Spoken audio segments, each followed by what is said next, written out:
Story number 47. Paul and Silas in Philippi. As Saul traveled throughout the Roman Empire, he began to use his Roman name, Paul. One day, Paul and his friend Silas went to the town of Philippi to proclaim the good news about Jesus. They went to a place by the river outside the city where people gathered to pray. There they met a woman named Lydia, who was a merchant. She loved and worshiped God. God opened Lydia's heart to believe the message about Jesus, and she and her family were baptized. She invited Paul and Silas to stay at her house, so they stayed with her and her family. Paul and Silas often met with people at the place of prayer. Every day, as they walked there, a slave girl, possessed by a demon, followed them. By means of this demon, she predicted the future for people, so she made a lot of money for her masters as a fortune teller. The slave girl kept yelling as they walked, "These men are servants of the Most High God. They are telling you the way to be saved." She did this so often that Paul became annoyed. Finally, one day, when the slave girl started yelling, Paul turned to her and said to the demon that was in her, "In the name of Jesus, come out of her."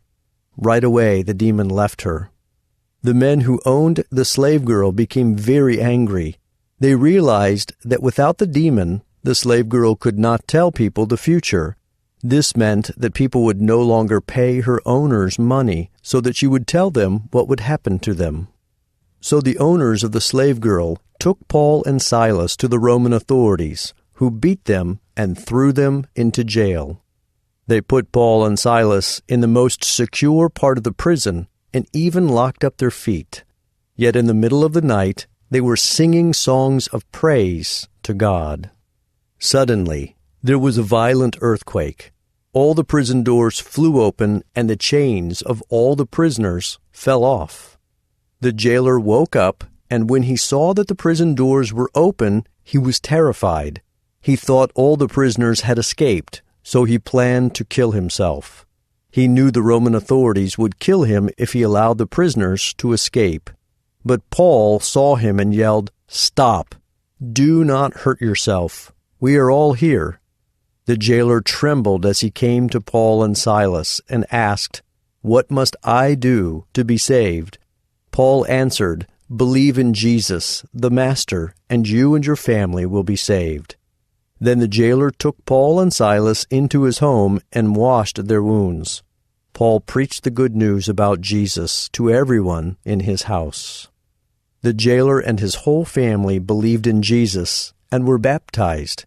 Then the jailer gave Paul and Silas a meal, and they rejoiced together. The next day the leaders of the city released Paul and Silas from prison and asked them to leave Philippi. Paul and Silas visited Lydia and some other friends and then left the city. The good news about Jesus kept spreading, and the church kept growing. Paul and other Christian leaders traveled to many cities, preaching and teaching people the good news about Jesus. They also wrote many letters to encourage and teach the believers in the churches. Some of these letters became books of the Bible.